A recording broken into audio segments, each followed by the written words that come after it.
from the microcosm to the macrocosm. It is the eternal divine law of the Lord. The entire creation is held together and sustained by the all-powerful law of God. Practice of Dharma, therefore, means recognition of this law and abidance by it. That which brings well-being to man is Dharma. Dharma supports this world. The people are upheld by Dharma. That which secures preservation of beings is Dharma. Dharma leads to eternal happiness and immortality. That which is Dharma is verily the truth. Therefore, whosoever speaks the truth is said to speak Dharma, and whosoever speaks Dharma is said to speak the truth. One and the same thing becomes both. Dharma includes all external deeds, as well as thoughts and other mental practices which tend to elevate the character of man. Dharma comes from the divine and leads you to the divine. Dharma is generally defined as righteousness or duty. Dharma is the principle of righteousness.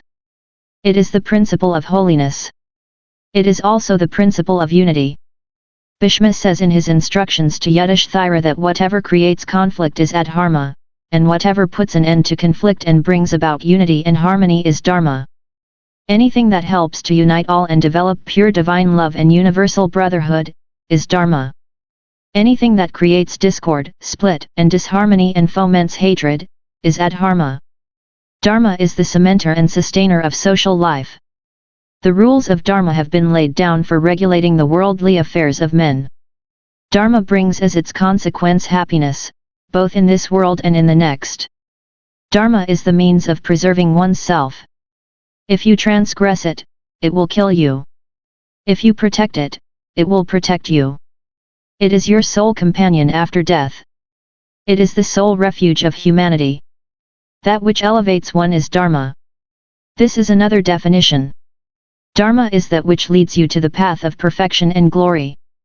Dharma is that which helps you to have direct communion with the Lord. Dharma is that which makes you divine. Dharma is the ascending stairway unto God.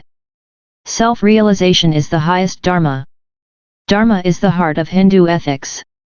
God is the center of Dharma. Dharma means akara or the regulation of daily life. Akara is the supreme Dharma. It is the basis of tapas or austerity. It leads to wealth, beauty, longevity, and continuity of lineage. Evil conduct and immorality will lead to ill fame, sorrow, disease and premature death. Dharma has its root in morality and the controller of Dharma is God himself.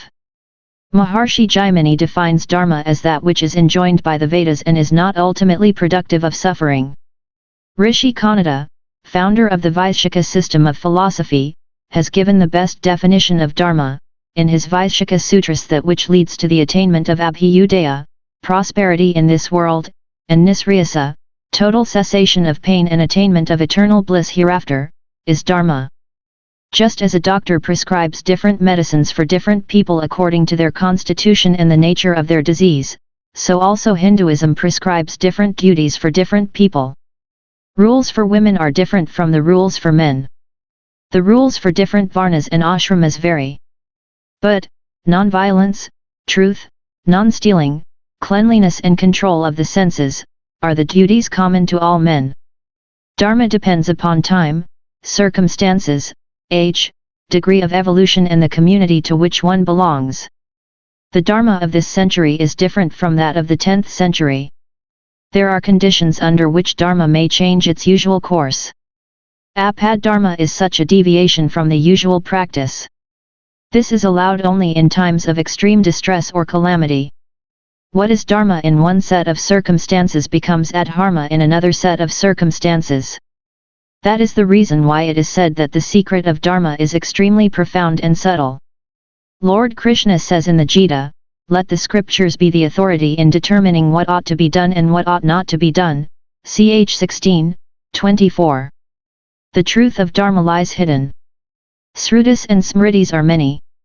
The way of Dharma open to all is that which a great realized soul has traversed. All other religions also lay stress on Dharma. Buddhism, Jainism, Christianity, Sikhism, Zoroastrianism, Islam are all remarkably alive to its value. Plato, Socrates, Aristotle, Kant, Swedenborg, and Spinoza are all striking examples in the interesting history of Western philosophy for the high pedestal on which they have placed morality, duty and righteousness, and adored them all as the only means to the attainment of the goal of life. Each religion lays greater stress on certain aspects of Dharma. Of the four grand objects of human aspiration Purusharthas viz., Dharma, Artha, Kama and Moksha, Dharma is given the foremost rank in the scriptures. Dharma alone is the gateway to moksha, to immortality, infinite bliss, supreme peace, and highest knowledge. Dharma alone is the primary Purushartha. Dharma is the first and foremost Purushartha. Through the practice of Dharma alone can you ever hope to achieve the crowning glory of all human endeavors, viz., moksha, which is the best and the highest of all desirable things.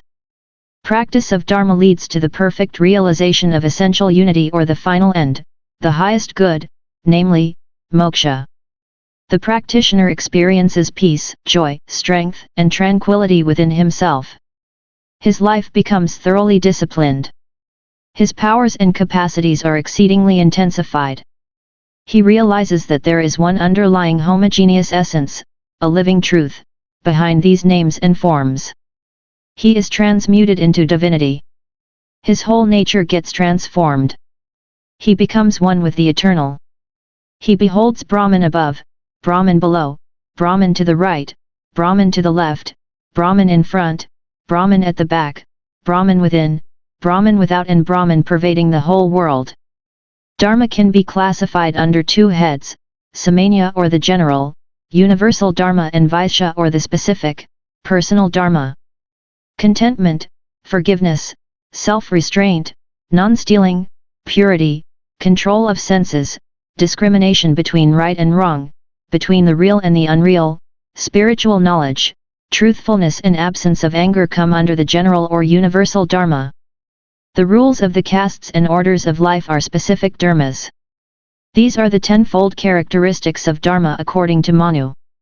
Dharma assumes various kinds: Sanatana Dharma, eternal law; Samanya Dharma, general duty; Vaishya Dharma, special duty; Varnashrama Dharma, duties of caste and order; Svadharma, one's own duty; Yuga Dharma, duty of the age; Kula Dharma, duty of family; Manava Dharma, duty of man; Purusha Dharma, duty of male; Stri Dharma, duty of female; Raja Dharma, duty of king; Praja Dharma, duty of subjects; Pravritti Dharma, duty in worldly life; and Nivritti Dharma, duty in spiritual life. Sanatana Dharma means the eternal religion, the ancient law. This is based on the Vedas. This is the oldest of living religions. Hinduism is known by the name Sanatana Dharma. What the Vedas alone declare to be the means of attaining the summum bonum or the final emancipation, is the Sanatana Dharma or Hindu Dharma. The foundation of Sanatana Dharma is Sruti. Smritis are the walls, the Itihasas and Puranas are the buttresses or supports. In ancient times, the Srutis were learnt by heart. The teacher sang them to his pupils and the pupils sang them after him. They were not written in book form. All the sects, all the philosophical systems, appeal to the Sruti as the final authority.